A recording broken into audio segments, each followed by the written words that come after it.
오늘 말씀은 신약성경 누가복음 5장 1절부터 11절 말씀.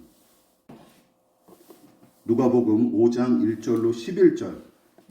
제가 가진 성경으로 신약성경 95페이지 정도 됩니다. 찾으신 줄 알고 저와 여러분이 한 절씩 번갈아 가면서 교독하고 마지막 절 함께 읽겠습니다. 제가 먼저 봉독합니다. 무리가 몰려와서 하나님의 말씀을 들을새 예수는 게네사렛 호숫가에 서서 호숫가에 배 두 척이 있는 것을 보시니 어부들은 배에서 나와서 그물을 씻는지라. 예수께서 한 배에 오르시니 그 배는 시몬의 배라. 육지에서 조금 떼기를 청하시고 앉으사 배에서 무리를 가르치시더니 말씀을 마치시고 시몬에게 이르시되 깊은 데로 가서 그물을 내려 고기를 잡으라. 시몬이 대답하여 이르되 선생님 우리들이 밤이 새도록 수고하였으되 잡은 것이 없지만은 말씀에 의지하여 내가 그물을 내리리이다 하고 그렇게 하니 고기를 잡은 것이 심이 많아 그물이 찢어지는지라. 이에 다른 배에 있는 동무들에게 손짓하여 와서 도와달라 하니 그들이 와서 두 배의 채움에 잠기게 되었더라. 시몬 베드로가 이를 보고 예수의 무릎 아래 엎드려 이르되 주여 나를 떠나소서 나는 죄인이로소이다 하니 이는 자기 및 자기와 함께 있는 모든 사람이 고기 잡힌 것으로 말미암아 놀라고 세베대의 아들로서 시몬의 동업자인 야고보와 요한도 놀랐습니다. 예수께서 시몬에게 이르시되 무서워하지 말라. 이제 후로는 내가 사람을 취하리라 하시니. 다 같이 그들이 배들을 육지에 대고 모든 것을 버려두고 예수를 따르니라. 아멘. 말씀의 제목을 같이 한번 읽어보시겠습니다. 시작. 모든 것을 버려두고 예수를 따르니라. 모든 것을 버려두고 예수를 따르니라 라는 제목으로 하나님 말씀 전하도록 하겠습니다. 작년 성탄절이자 송년주일부터 그리고 오늘까지 3주째 누가복음 본문으로 말씀을 이어가 나가는 중입니다. 그런데 성탄절 설교였던 기억나십니까? 내 눈이 주의 구원을 보았사오니와 새 설교였던 시므온과 안나의 유일한 소원을 포함하여 오늘 준비하여 나눌 말씀까지 모두 누가복음의 본문을 바탕으로 설교를 준비했다는 공통점이 있죠. 아무래도 누가복음의 기록이 다른 복음서보다 예수님의 일대기를 더욱 상세하게 그리고 드라마틱하게 기록한 까닭에 제가 좀 더 애정하는지도 모르겠습니다. 실제로 누가복음을 좀 가장 좋아하는 편입니다. 아무튼 오늘 설교 본문도 어김없이 누가복음이고 특별히 어부 출신의 제자들을 부르시는 이야기가 극적으로 펼쳐지죠. 누가복음 3장에서 예수님은 세례자 요한에게 세례를 받으심으로써 공생애의 시작을 공식적으로 선언하셨고 4장에서는 광야에서 마귀에게 3가지 시험을 받으신 후 회당에서 예언의 성취를 선언하심으로써 죄인을 구원하실 메시아로서 본격적으로 이제 활동하기 시작하십니다. 그리고 5장에 이르러서는 당신과 함께 하나님 나라의 복음을 전할 자들을 제자로 삼는 과정에 관한 이야기가 펼쳐지는 것이죠. 누가복음은 그 첫 타자로 베드로를 비롯하여 그의 동업자인 야고보와 요한이 주를 따르게 된 이야기를 먼저 소개하는 것입니다. 자, 여러분들도 익히 다 아는 내용이죠. 이제 막 공생의 사역을 시작한 예수님은 복음을 선포함과 동시에 병들고 귀신 들린 사람들을 고치면서 많은 사람들에게 주목을 받습니다. 급기야 그분이 가는 곳마다 많은 사람이 몰리죠. 게네사렛에서도 호숫가에 몰려든 무리에게 말씀을 전하고자 배를 찾았는데 때마침 밤새 고기를 잡았던 베드로에게 그의 배 위에서 설교하게끔 부탁을 하셨고 말씀을 마치신 후에는 뜬금없이 베드로에게 어떤 말씀을 하시죠? 그물을 내려 고기를 잡도록 권고하십니다. 이미 밤새도록 수고했으나 아무런 소득이 없었던 베드로는 자신의 경험이나 이치에 맞지 않는 이 젊은 랍비의 말을 우습게 여기고 무시할 수 있었지만 예수님의 말씀에 담긴 권위에 이끌려 그물을 내렸더니 어떤 일이 벌어집니까? 실제로 그물이 찢어질 정도로 물고기가 잡히는 기적이 일어났던 것이죠. 베드로는 물론이고 함께 그 광경을 목격했던 야고보와 요한은 놀라 자빠질 뻔했고 급기야 모든 것을 다 버려두고 예수님을 따라갔다라는 내용입니다. 자, 그러니까 세 사람의 인생이 예수님과의 만남과 그분의 말씀으로 말미암아 완전히 뒤바뀌는 이야기입니다. 자, 바꿔 말하면 누가복음 본문은 예수님과의 만남과 그분의 말씀이 한 사람, 어떤 사람들을 만났을 때 어떤 효력을 나타냈고 그것이 목표하는 바가 무엇인지 분명히 보여준다라는 것이죠.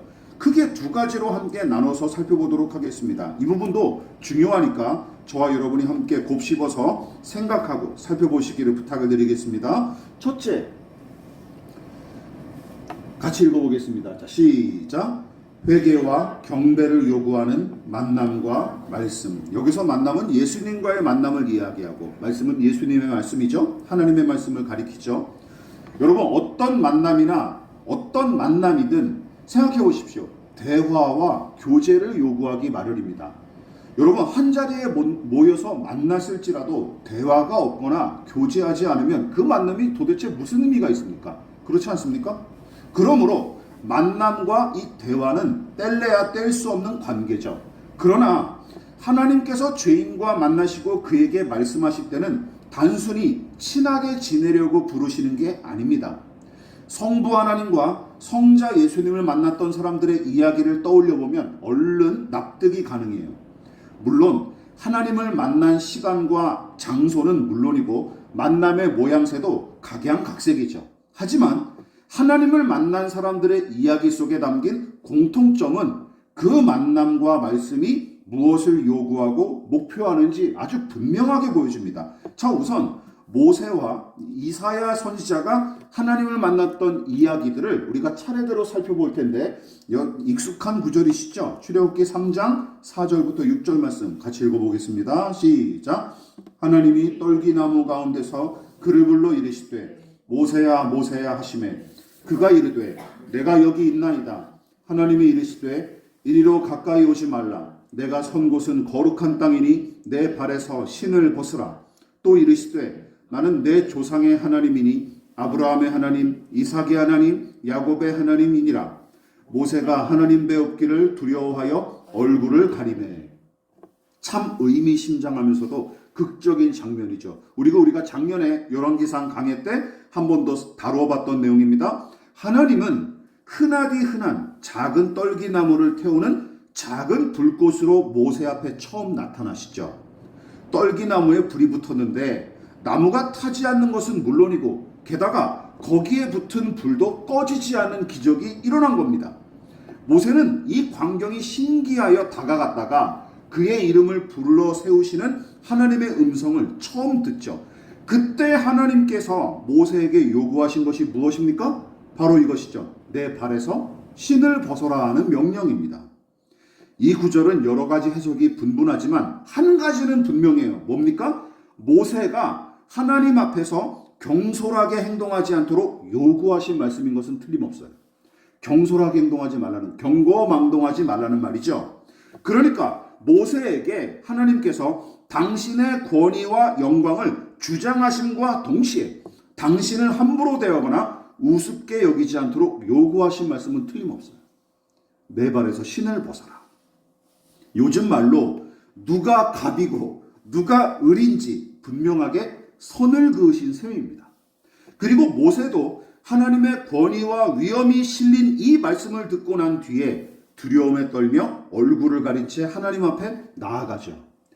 작은 떨기나무 불꽃 가운데 나타나신 이 하나님이 신기해서 친밀하게 다가가긴 했지만 무작정 그냥 그것을 구경거리로만 삼지 않고 어떻게 하시려고 선을 그으신 것이죠. 나는 너에게 작은 불꽃으로 나타나지만 너가 함부로 대해야 될 대상은 아니다라고 선을 그으신 거예요. 여러분 보십시오. 두려움에 떨며 얼굴을 가린 채 하나님 앞에 나아가는 모세를 보십시오. 여기서 의문, 그는 왜 두려워했을까요? 미지의 존재에 대한 두려움도 있었겠지만 그를 부르신 말씀의 권위가 너무나 크고 강했기 때문이죠. 그뿐만이 아니라 한없이 영광스럽고 순결하신 그 음성 앞에 너무도 추하고 연약한 자신의 모습을 발견했기 때문입니다. 이것은 이사야 선지자도 마찬가지예요. 이사야서 6장 5절 말씀 같이 읽어보겠습니다. 시작. 그때에 내가 말하되 화로다 나여 망하게 되었도다. 나는 입술이 부정한 사람이요 나는 입술이 부정한 백성 중에 거주하면서 만군의 여호와이신 왕을 배웠음이로다 하였더라. 이사야 선지자가 성전 안에 가득히 임한 하나님의 영광의 구름을 목격한 뒤 자신의 더러움을 깨닫고 절망하며 탄식하는 내용이에요. 여러분, 이 부분 공통 비슷하지 않습니까? 근데 두 사람만의 이야기가 아닙니다. 제자들이 예수님과 만난 이야기도 모세와 이사야의 이야기와 매우 흡사해요. 여러분, 모세와 이사야는 하나님의 임재 앞에 두려워 떨었고 그분 앞에 무릎을 꿇으며 자신을 낮췄죠. 또한 하나님은 모세에게 구별된 모습으로 서도록 요구하셨고 이사야는 거룩한 하나님의 임재 앞에 자신의 더러움을 깨닫고 절망합니다. 이처럼 모세와 이사야 두 사람 모두 자신의 죄악과 허물을 분명하게 직시하고 하나님 앞에 엎드려요. 그런데 본문의 베드로도 마찬가지입니다. 그의 배 위에 올라타 가르치는 예수님의 말씀을 듣고 심상치 않은 분임을 깨달은 베드로가 급기야 깊은 데로 가서 그물을 내려 고기를 잡으라 하신 명령에 순종할 뿐만 아니라 힘이 많은 물고기를 잡게 된 기적을 체험한 뒤에는 얼른 이해하기 어려운 행동을 보입니다. 베드로가 어떤 행동을 보여요? 읽어볼게요. 시작. 시몬 베드로가 이를 보고 예수의 무릎 아래 엎드려 이르되 주여 나를 떠나소서 나는 죄인이로소이다. 이게 이상하지 않습니까? 이런 부분은 의문을 가져야죠. 여러분, 베드로의 행동이 참 뜬금이 없습니다. 그는 지금 복권 당첨 버금가는 기적을 체험한 거예요. 그렇다면 주님 앞에 몇 번이고 저 같으면 머리를 박으면서 감사를 표시하거나 기쁜 마음을 주체하지 못한 채 호들갑을 떨었어야 마땅합니다. 야, 여러분들에게 지금 160억 원의 복권이 당첨됐다고 생각해 보세요. 지금처럼 평안히 그럴 수도 있구나 이렇게 생각하고 넘어가시겠어요? 말도 안 되죠. 기절할 것 같지 않겠습니까? 그리고 이 기적을 계속 누리기 위해 예수님의 바짓가랑이라도 잡고 늘어졌어야 마땅합니다. 그렇죠. 그런데 분위기가 완전히 다릅니다. 베드로는 비참한 마음으로 예수님 앞에 오히려 몸을 낮춥니다. 그뿐만이 아니 아예 자신을 더러운 죄인으로서 소개하면서 떠나주시기를 간청하기에 이릅니다. 다른 이유를 찾기가 어렵습니다. 이 같은 행동의 이유와 원인은 무엇입니까? 오로지 예수님을 만나서 그의 말씀을 듣고 기적을 체험한 이것밖에는 없는데 그 만남과 말씀으로 말미암아 베드로가 무엇을 깨달았을까요? 자신의 추악함을 깨닫고 주 앞에 엎드릴 수밖에 없었던 것이죠. 자신의 더러움과 비교할 수 없는 주님의 순결하심과 거룩하심, 연약하고 비천한 나 같은 피조물과 견줄 수 없는 주님의 위엄과 영광과 위대하심, 예수님의 존재 자체와 그분의 말씀은 어떤 효과를 일으킨 거예요? 더럽고 망가진 베드로 자신을 직시하도록 이끈 게 틀림없습니다. 그분의 말씀을 듣고 그분의 현존 앞에 서보니까 내가 얼마나 더럽고 연약한 존재인지 깨닫게 됐다는 것이죠. 그러므로 죄인은 그 말씀과 만남이 보여주는 자신의 역겨운 실체를 직시할 뿐만 아니라 도무지 심판을 피할 수 없는 죄인의 비극적인 운명을 깨닫고 오늘 본문의 베드로처럼 절망하기 마련입니다. 나는 하나님 앞에 구제불능이구나 라는 사실을 깨닫는 거예요. 그러나 그게 끝이 아니죠. 거기서 더 나아가 마침내 주님의 자비와 은혜만을 바라는 데까지 나아가는 것입니다. 여러분, 진정한 회개와 경배는 바로 여기서부터 시작되는 거예요. 진정한 회개와 경배는 여기서부터 시작되는 것입니다. 기억하십시오. 어떻게 해요? 영적인 원리는 무엇입니까? 참으로 하나님을 만나고 그 말씀 앞에 믿음으로 선 사람의 반응은 어떤 반응? 죄로 망가지고 더러워진 자신의 실체를 직시하고 회개합니다. 또한 자신의 약함과 낮음을 깨달은 자는 전능하고 위대하신 하나님을 의지하고 어떤 자리로? 경배하는 자리로 나아가는 것이죠. 이게 바로 믿음의 효력입니다. 여러분, 만남과 말씀이 우리를 데려가는 자리이자 목표 지점이 바로 여기입니다. 회개와 경배의 자리 말이죠. 그러므로 기억해 보십시오. 이걸 거꾸로 생각해 보십시오. 회개와 경배로 이어지지 않는 예수님과의 만남, 예수님의 말씀, 그건 아무런 의미가 없는 거예요. 아무런 의미가 없는 거예요. 또한 회개와 경배가 결여된 내 삶에서 회개와 경배가 결여된 이유도 마찬가지입니다. 제가 주일 성수나 헌금하는 걸 되게 강요하는 사람은 아니지만, 여러분 그래도 꾸준한 정기적이고 꾸준한 신앙생활이 필수 아닙니까? 그렇지 않습니까? 근데 이것조차도 무시하는 사람들은, 그게 결여된 이유도 마찬가지예요. 그 원인이 무엇일까요? 하나님을 만난 적이 없을 뿐더러 그분의 말씀의 은혜를 제대로 맛보지 못했다는 사실을 방증할 뿐입니다. 그렇다면 저와 여러분은 어떻습니까? 하나님의 임재와 그분의 말씀을 통해 날마다 그리고 매 주마다 회개와 경배의 자리로 나아가고 계십니까? 이것이 바로 올바른 믿음의 반응이고, 또한 진정으로 예수님을 만나고 그분의 말씀 앞에 선 사람의 모습이라는 것이죠. 이게 끝이 아닙니다. 예수님과의 만남과 그분의 말씀이 또한 무엇을 요구하고 있습니까? 읽어볼게요. 시작. 예수님과 당신 자신, 우리 자신을 요구하는 만남과 말씀. 우리는 본문을 통해 이 만남과 말씀이 무엇을 목표하고 지향하는 바가 무엇인지 한 가지 더 알 수 있습니다. 그것이 무엇일까요? 하나님께서 우리에게 기대하시는 것은 물리적인 성과나 우리의 어떤 외모가 아니라 우리의 존재 자체와 그 중심임을 분명히 보여주고 있는 거예요. 즉, 우리가 가진 것이 무엇이고 무엇을 지녔는지, 혹은 무슨 공로를 세웠고 어떤 물리적인 성과를 이뤘는지, 나의 타고난 성품과 자질이 어떠한지 등에 대해 따지지 않으신다는 의미죠. 바꿔 말하자면 그 사람의 소유나 외모가 아니라 오로지 한 사람의 존재 자체와 그 중심을 요구하고 목표하신다는 뜻입니다. 그 사실을 잘 보여주는 구절이 바로 11절이에요. 같이 읽어보겠습니다. 시작. 그들이 배들을 육지에 대고 모든 것을 버려두고 예수를 따르니라. 여러분 보십시오. 많은 설교자들이나 신자들이 물고기 많이 잡은 것에서 그쳐요. 많은 신자들이, 목회자들이 물고기를 많이 잡아서 이렇게 풍부한 물고기를 얻었다. 예수님의 기적을 통해서. 베드로에게 거기다 믿음을 또 갖다 붙이죠. 회개하고 경배하는 베드로는 주목하지도 않고 물고기 많이 잡은 베드로만 주목하는 것이죠. 이거는 참 저급한 해석이고 관점입니다. 여러분 보십시오.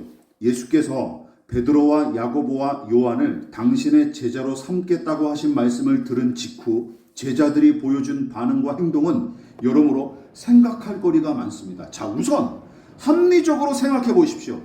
기껏 그물이 찢어질 정도로 많은 물고기를 잡았건만 물고기는 물론이고 배와 그물까지 버려둔 채 주님을 따른 행동을 여러분 납득이 되십니까?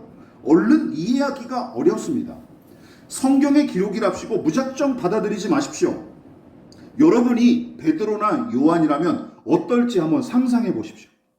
여러분이 베드로와 요한의 입장이라면 어떻게 하겠습니까? 물론 저도 당장 예수님을 따라 나설 것 같지만 제자들처럼 다 버려두고 따르지는 않을 것 같습니다. 저는 이렇게 했을 것 같아요. 여러분도 아마 거의 비슷한 심정이실 거예요. 최소한 이 잡은 많은 물고기를 몽땅 시장에 내다 팔아서 목돈을 마련한 뒤에 사역의 보탬이 될 요량으로 모두 바치면 눈이 좋고 매부 좋은 일 아닙니까? 그렇잖아요. 차라리 그게 더 합리적이지 않습니까? 물고기를 팔아서 그냥 예수님께 갖다 바치고 그 이윤으로 그럼 굳이 뭐 이렇게 이렇게 손으로 비벼서 먹어요. 좋은 식당에서 같이 드시지. 이를 사 모은 돈으로 말이죠. 괜찮은 방법 아닙니까? 허튼 데다 쓰는 것도 아니고 주님의 일에 쓰는 것이니 그야말로 금상첨화 아닙니까? 또한 제가 제자들이 아니라 이번에는 예수님의 입장이었다면 본문처럼 맨몸으로 따라오도록 내버려 두지 않았을 것입니다. 모든 것을 다 버리고 쫓아오는 제자들을 칭찬하기는커녕 엉덩이를 걷어차며 야 바보냐? 그거라도 팔아서 돈 좀 보태면 어디가 덧나냐. 저 같으면 그랬을 것 같아요. 저 같으면 그랬을 것 같아요. 미쳤구나. 야, 그거 기껏 잡아줬더니 왜 버리고 오냐. 바보들아. 하면서 나무랐을 것 같아요. 이게 제자들의 입장이든 예수님의 입장이든 오늘 본문이 보여준 제자들의 모습은 합리적으로 설명이 참 어렵습니다. 납득하기가 어려운 부분이에요. 그러나 베드로와 요한과 야고보는 물고기와 그물과 배까지 버려두고 주를 따릅니다. 마찬가지로 예수님도 그런 그들을 나무라지 않으시죠. 이게 참 희한하죠. 그들이 버려둔 물고기를 아쉬워하거나 아까워하지도 않으십니다. 예수께서 부유하고 넉넉해서 그러셨을까요? 말도 안 되죠. 여러분, 머리둘 곳조차 없이 떠돌며 사셨고 어떤 때는 제자들과 함께 굶주릴 정도로 가난하신 분이 예수님 아니십니까? 그러므로 넉넉해서 돈이 불필요했을 거란 추측은 어불성설입니다. 자, 그렇다면 베드로를 비롯한 제자들은 왜 예수님을 따랐을까요? 그리고 왜 하필 기껏 잡은 많은 물고기와 배까지 버리고 예수님을 쫓았을까요? 그리고 주님은 그런 자들을 가리켜서 어리석고 충동적이라며 꾸짖지 않으셨을까요? 이 이야기가 무엇을 보여줍니까? 확실하죠. 예수님이 필요한 것은 물고기나 아니면 물고기를 팔아서 번 돈이 아니라 누구를 더 원하신다는 거예요? 제자들 그 존재 자체를 더 원하신다는 것이죠. 이 내용이 바로 그것을 아주 분명하게 보여주고 있는 것입니다. 제자들도 마찬가지입니다. 제자들이 물고기와 고깃배마저 버린 채 예수님을 따른 이유가 무엇입니까? 세상의 어떤 것보다 아름답고 선하신 예수님, 그 무엇보다 높고 크신 그리스도의 위엄과 영광을 믿음으로 알아챘기 때문입니다. 여러분 한번 생각해 보십시오. 집채만한 다이아몬드를 발견한 사람이 1원짜리 동전에 관심이나 있을까요? 그냥 쓰레기에 불과하겠죠. 예수님을 만난 제자들에게 많은 물고기는 그야말로 그까짓 것에 불과했습니다. 아마도 본문의 제자들은 하박국과 같은 심정이었을 거예요. 우리 같이 한번 읽어볼까요? 하박국 3장 시작. 비록 무화과 나무가 무성하지 못하며 포도나무에 열매가 없으며 감람나무에 소출이 없으며 밭에 먹을 것이 없으며 우리의 양이 없으며 외양간에 소가 없을지라도 나는 여호와로 말미암아 즐거워하며 나의 구원의 하나님으로 말미암아 기뻐하리로다. 주를 만나기 전에 제자들은 배를 가득 채울 만큼 물고기를 잡는 게 그들의 인생의 목표였을 거예요. 그렇지 않습니까? 그게 생계의 수단이었고 이제 예수님을 만나고 마침내 그 소원을 성취했습니다. 그렇지 않습니까? 배에 물고기를 가득 잡아서 이윤을 남겨서 내 삶을 윤택하게 하는 것. 평소보다 훨씬 많은 소득을 얻었으니 어제보다 더 윤택하고 넉넉하게 오늘을 누릴 수 있었을 테죠. 그런데도 그 기회를 스스로 놔버리고 기꺼이 포기한 이유는 무엇입니까? 그것보다 훨씬 더 소중한 것을 발견했기 때문이에요. 심지어 그들이 잡은 물고기는 생각해 보십시오. 이게 얼마나 큰 의미가 있습니까? 그들이 잡은 물고기는 그냥 잡힌 게 아니지 않습니까? 예수님께서 기적을 베풀어주셔서 얻은 거예요. 말하자면 선물이라는 것이죠. 예수님의 선물이에요. 그러나 제자들은 주께서 베푸신 선물마저 포기한 채 맨몸으로 주님을 따릅니다. 이게 무슨 뜻입니까? 예수님이 주신 선물 정도로 만족할 수 없다는 거예요. 누가 필요한 거예요? 예수님이 주신 선물이 아니라 예수님이 필요하다는 것이죠. 이것이 제자들이 첫 번째 부르심을 받았을 때 보여준 믿음의 반응이었다는 것이죠. 물론 그거를 또 잊어버리고 3년 반 동안 내내 예수님의 속을 썩이지만 처음 부르심을 받았을 때는 이 믿음이 있었다는 것이죠. 나는 예수님이 베풀어 주시는 기적을 통해 얻은 물고기가 아니라 저는 예수님이 더 필요합니다. 라고 고백하는 거예요.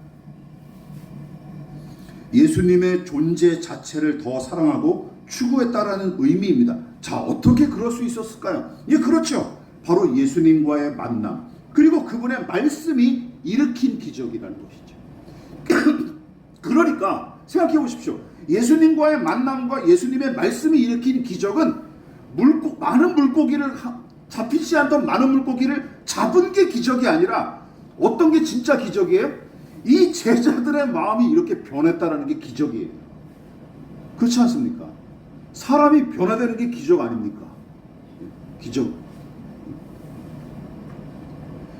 만남과 말씀이 주님을 사랑하고 의지하게끔 변화시켰던 것입니다. 제자들을 향한 예수님의 마음도 똑같습니다. 주님은 제자들을 사랑하셨지 제자들이 가진 것을 사랑하신 게 아닙니다. 믿으십니까? 이 부분이 중요하죠. 제자들 그 존재 자체를 사랑하신 것이지 제자들이 가진 그런 것을 사랑하신 게 아닙니다. 오늘날도 마찬가지예요.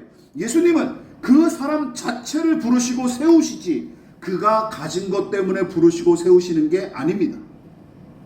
우리가 종종 잊어먹는 사실이죠. 우리의 존재 자체를 사랑하신 하나님, 그 한 아버지의 마음을 잘 표현한 선지자가 바로 스바냐 선지자입니다. 같이 한번 읽어볼까요? 자, 시작. 너희 하나님 여호와가 너희 가운데 계시니 그는 구원을 베푸실 전능자이시라. 그가 너로 말미암아 기쁨을 이기지 못하시며 너를 잠잠히 사랑하시며 너로 말미암아 즐거이 부르며 기뻐하시리라 하리라. 이 구절에 담긴 표현을 보십시오. 하나님이 기뻐하시고 사랑하시는 대상은 무엇입니까? 너의 것이나 너의 외모 또는 너의 성공이나 너의 헌금이 아닙니다. 그렇지 않습니까? 하나님의 기쁨은 바로 저와 여러분, 너와 나 그 자체임을 명심하십시다. 말씀을 마무리하도록 하겠습니다. 여러분, 참사랑이 이런 성격을 가지고 있는 거예요. 참사랑은 그 사람의 외모나 소유를 보고 사랑하는 게 아니라 그의 존재 자체를 소중히 여기고 기뻐하는 것이 진짜 사랑입니다. 믿으십니까? 그가 가진 것에 매료되었다거나 아니면 매료되었다가 진정한 사랑의 경우가 사랑의 경지에 이르는 경우가 있죠. 그거를 무시하는 건 아닙니다. 그러나 참사랑은 그 존재 자체를 향하기 마련이고 그것을 향한 사랑이 아니면 여러분 기억하십시오. 금방 맥이 빠지거나 어긋나기가 쉽습니다. 왜냐하면 외모나 한 사람의 소유는 너무나 쉬이 변하고 언젠가는 사라지기 때문이죠. 철학자 에리 프롬의 소유냐 존재냐를 들먹일 필요까지도 없습니다.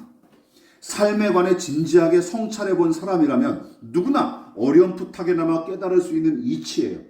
그 사람이 가진 것이 아니라 그 사람 자체에 대한 사랑, 그것이 진짜 사랑이라는 건 말이죠. 이거는 믿지 않은 사람들 중에서도 이 고상한 마인드를 가진 사람이라면 다 가지고 있는 가치관이에요.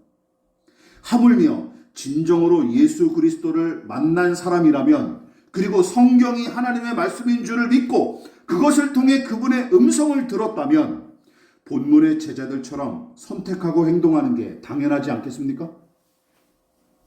그 만남과 말씀이 목표하고 추구하는 바가 그것이기 때문입니다. 다시 강조합니다. 마지막으로 다시 한번 더 강조할게요. 하나님을 만나고 그분의 말씀 앞에 선 사람은 자신의 추악함을 깨닫고 회개함과 동시에 거룩하고 영화로우신 하나님을 경배하는 자리로 나아가기 마련입니다. 또한 그 만남과 말씀은 하나님을 사랑하고 의지하는 자리로 세울 뿐만 아니라 지금껏 사랑하고 의지했던 것조차 내려놓고 예수의 길을 따르도록 우리를 인도하는 것이죠. 그러므로 회개와 경배는 물론이고 하나님을 향한 사랑과 순종이 결여되었다면 여러분 하나님을 만났거나 그분의 말씀을 경청한 게 절대로 아닙니다. 분별하십시오. 하나님과의 만남과 그분의 말씀은 회개와 경배의 자리로 이끕니다. 그리고 하나님이 우리를 사랑하신 것처럼 우리도 그분의 존재 자체를 사랑하게끔 이끕니다.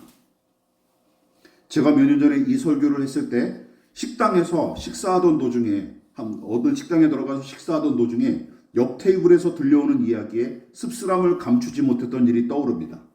어떤 자매가 이런 얘기를 하더라. 교회를 다니는 자매였나 봐요. 우리 엄마는 뭘 달라고 기도하지 않으셔. 여기까지는 좀 괜찮았어요. 뭘 달라고 기도한 적이 없으셔. 뒷말이 뭐냐면 미리 받은 줄로 믿고 감사부터 하시더라고. 이런 기도 많이 들어보셨죠? 받을 게 있는데 저에게 저에게 아들을 주시면 제가 이렇게 기도하지 않고 어떻게 기도한다는 거예요? 아들을 주실 줄로 믿고 감사합니다. 이제 이렇게 한다는 거죠. 제가 어릴 적에는 그게 대단한 믿음인 것처럼 생각했던 적이 있었습니다. 그러나 이제는 다르죠. 그 기도의 목표가 무엇입니까? 하나님을 향한 감사와 경배가 있습니까? 아니죠. 기도한 대로 기어이 받아내겠다라고 꼼수를 부리는 것이죠. 그렇죠. 감사를 빌미로. 이런 종류의 기도가 하나님의 보좌를 자기 손으로 꼭 붙잡고 있다면서 하나님 꼼짝마 나한테 까불면 죽어 하고 짓거린 사기꾼 목사의 망언과 무슨 차이가 있습니까? 그냥 고상한 말로 얘기했을 뿐이지. 저를 비롯한 우리 모두 하나님을 깊이 만나고 그분의 말씀 앞에 서기를 무엇보다 간절히 소망하고 기도합니다. 그리고 그것이 제가 설교하는 이유 중 하나입니다. 제가 설교하는 목표와 이유 중 하나고 목회하는 가장 큰 목표입니다. 저는 이 사역을 통해서 제가 잘 먹고 잘 사는 게 물론 그런 목표가 없지는 않죠. 이 사역을 통해서 그래도 뭔가 가족에게 물리적으로 보탬이 되고 싶고 물질적으로 보탬이 되고 싶다라는 생각은 늘 처음 시작할 때부터 가지고 있었죠. 안 되죠. 잘 안 되더라고요. 그런 부분은. 그러나 제가 견딜 수 있었던 것은 무엇이냐면 이게 최우선 순위가 아니었기 때문입니다. 여러분, 우리가 회개와 경배의 자리로 나아갈 수 있기를, 그리고 언제 어디서나 주를 사랑하고 그분이 가신 길을 따라갈 수 있기를 바랍니다. 반대의 경우라도 좋습니다.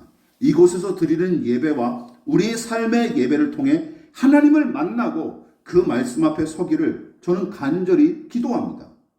올 한 해 그 만남과 예수님과의 만남과 예수님의 말씀을 통해 그 은혜가 저와 여러분에게 충만하게 임하기를 진심으로 축원을 드리겠습니다.